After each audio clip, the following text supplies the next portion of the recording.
ikiwa uliwahi kuingia kwenye ndoa kwa sababu hizi tano, fahamu hujawahi kupata raha ya kupenda. Ni vizuri zaidi kufahamu kwamba kama ulishawahi kuingia katika mahusiano kwa sababu hizi tano, ama uliingia katika ndoa kwa sababu hizi tano ambazo nitaweza kuzitaja, ni vizuri zaidi kuweza kujua kwamba haujawahi kupata raha ya kupenda, kwa sababu unapompenda mtu ni hisia ndani ya nafsi, sio kwa sababu hizi ambazo nitaweza kuzitaja.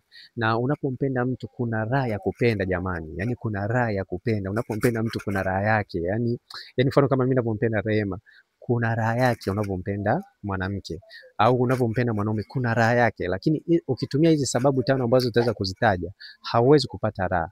Kwa hiyo ni vizuri zaidi kufahamu kwamba 80% ya wanawake na wanaume hawajawahi kupenda, bali wanapenda kwa sababu hizi tano ambazo nitaweza kuzitaja. Sababu ya kwanza ni sababu ya pesa za mwanaume.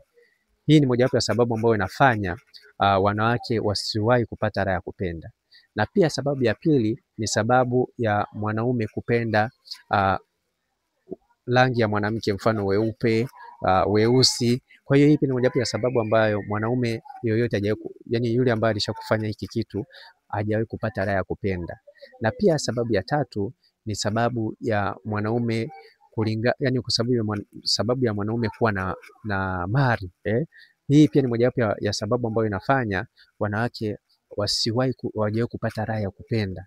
Hawajawahi, kwa sababu unakuta mwanamke anaingia katika ndoa au anaingia katika mahusiano kwa sababu mwanaume hana mali, hana vitu tofauti tofauti. Kwa hiyo pia ni mojawapo ya sababu ambayo inafanya huyo mwanamke hajawahi kupata raha ya kupenda. Na pia sababu ya nne ni sababu ya mwanamke kuwa na muonekano mzuri katika jamii, jinsi inavyomchukulia. Hii pia ni mojawapo ya sababu ambayo inafanya mwanaume ambaye alishakupenda mwanamke kwa njia hii hajawahi kupata raha ya kupenda, kwa sababu anakuwa anaingia katika mahusiano, anamfunga ndoa kwa sababu ya kuonesha kwamba anamiliki piskali. Kwa hiyo hii pia ni mojawapo ya sababu ambayo inafanya mwanaume hajawahi kupata raha ya kupenda. Na pia sababu ya mwisho kabisa ni sababu ya mwanamke kuwa na pesa. Kuna wanaume ambao wanaingia katika mahusiano katika ndoa kwa sababu mwanamke hana fedha. Kwa hiyo hii pia imefanya wanaume wasijue raha ya kupenda. Kwa hiyo ni muhimu sana kuweza kujua kwamba hizi sababu zimefanya wanawake na wanaume wasijue kabisa raha ya kupenda. Nikumbushe, kama wewe ni binti haujajifungua na mdogo, yani ni pisi nzuri, hakikisha unapata hizi chupi. Hizi chupi ni shilingi 3000.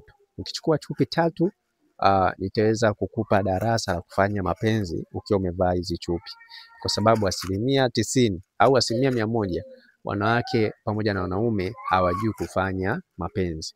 Kwa hiyo hakikisha kama ni binti mdogo unahitaji kuweza kujifunza kufanya mapenzi, hakikisha unachukua hizi chupi. Hizi chupi ni shilingi 3000. Ukichukua chupi kuanzia 5, nitakupa darasa la kuvaa chupi na wakati wa kufanya mapenzi, na kuvua chupi wakati wa kufanya mapenzi, au ukiwa umevaa chupi unafanya mapenzi. Ni mojawapo ya style ambayo ni nzuri sana kwa wewe mwanamke na kwa wewe mwanaume unanisikiliza. Mnunulie chupi binti ambaye ni peace, ni mwembamba, sio mkubwa, sio mnene sana. Hizi chupi zinafaa au wanawake. Hakikisha unapata hizi chupi. Kila chupi moja ni shilingi 3000, lakini ukichukua chupi kuanzia 5 nitakupa darasa la kufanya mapenzi. Hakikisha unanicheck hizo kupata hizi chupi. Asante.